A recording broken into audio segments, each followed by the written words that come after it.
Okay, here we go. Story. Weird story, but true. There are two people, I knew them very well. One of them is still alive. His name is Rabbi Baruch Nachshon. And the other one, he passed away recently, I don't know, 2, 3 years ago. His name was Avi Taub. Both wonderful people. I knew them, I know them very well.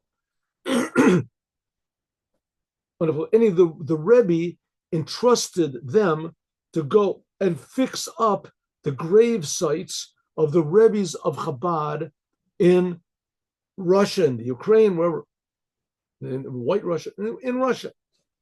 So there's the grave of the third and the fourth Rebbe of Chabad. That's in the city of Lubavitch. And the city of the second Rebbe of Chabad, that's in a place called Niazhin.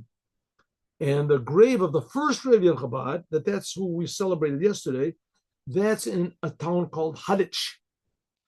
And now we're talking about, this is, let's say, 50 years ago. So there was a building that was built there around the grave, but it was in very bad condition. It was very small, and there was no roads that led to it. The roads were all, roads in Russia, the roads are terrible. And there was terrible. And also, there's not even a path that leads to it. There's not even a path. In the spring and the summer, so you can see there was a dirt path that led to the in the winter, and this is in the winter. So it ended up that when they came to this grave to fix it up, or at least to survey what has to be done. So it was in the winter. In Russia, the winters are pretty severe. And the snow, sometimes when it snows, it gets really high. It gets really high. The snow can get, up to your waist sometimes, up to your knees, can be common. So the place where the grave is also like in a graveyard, but it's a very pastoral place. I mean, Russia is huge, so it's not all settled up. It's a very pastoral place, and there's this big river that runs behind where the grave is, very, very nearby. And so they decided that before they would go into any of these graves of the Rebbe's, because they're holy, that they would immerse themselves in a mikveh. It's a purification. They would immerse themselves. There's no mikveh, but there is this river, and there's a safe place where you can go, and you can, but yeah, they had to break the ice. Each one would hold the other one's hand, put them into but it was cold outside. It was cold. It was, at least freezing, let's say 10 degrees below freezing. Well, freezing. So they did that. They immersed themselves in the mikvah, and they got out. They dried themselves up. They went into the grave, the gravesite, into the room. They prayed. The gravesite in the room, it wasn't also warm. It wasn't warm. They didn't have heating there. It was just protected. There was anyway. So Baruch Nachshon, he was okay with this. He was healthy and this, but Avi Taub was also a healthy person, I think. Anyway, wasn't good for him. That he went to the mikveh, it really weakened him, and it was very cold, and his body was like pins and needles from the cold, and he couldn't warm himself up. He was trying to warm himself up, so he read maybe a couple psalms, and he told his friend, "I'm going back up to the car." There was the driver was a Gentile, a non-Jew, and he was driving. He was their driver. He didn't want to go down to the grave. He had nothing to do, so he sat in the car. The car was warm. He sat up there. So Avi Taub, this is what he told the story. I heard the story yesterday. He told the story. So he said he said goodbye to his friend. He's going to go up to the car, and his friend said, "Yeah, I'll be up there in about 15, 20 minutes, something like that." So he started walking up the hill to the car. It was down the place where the grave is the bottom of this big hill.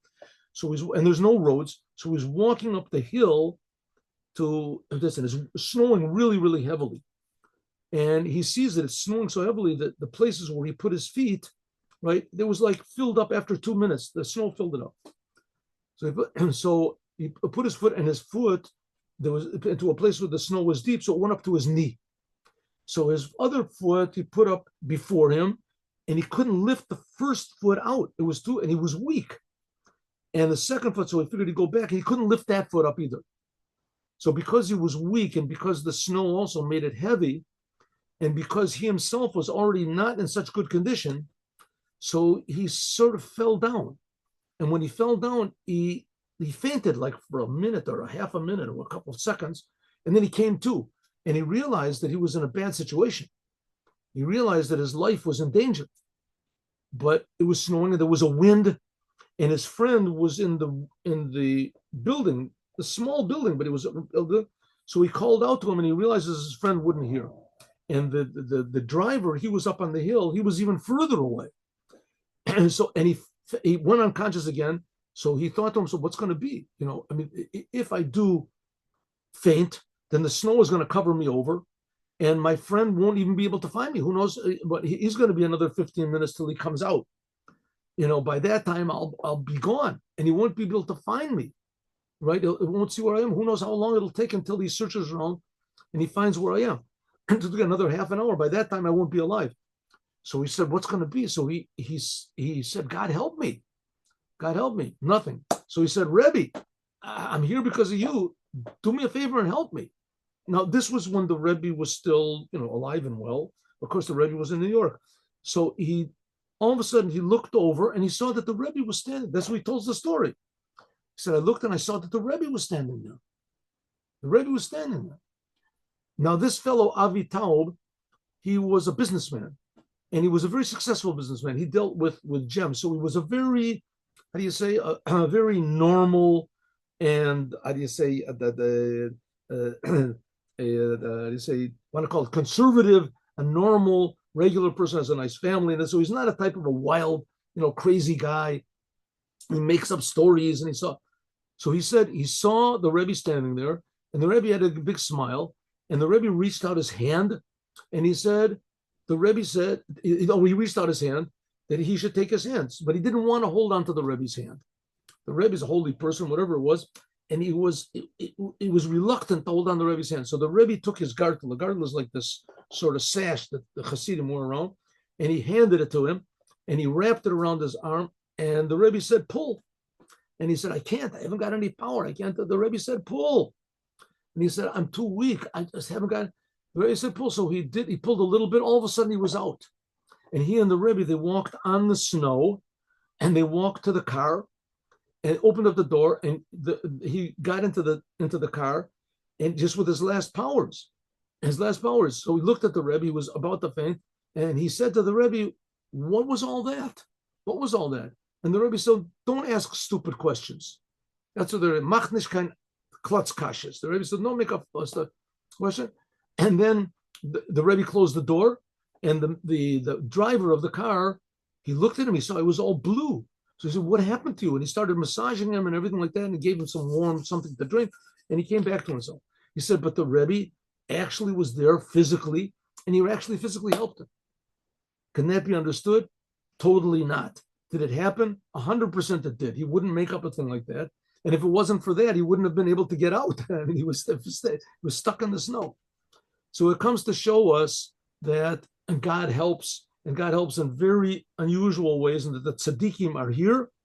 I know that there's all sorts of soldiers that were in the previous war, that they saw Rachel Imenu, and that she told him was in Beit Lechem, and she told him, don't go into that building.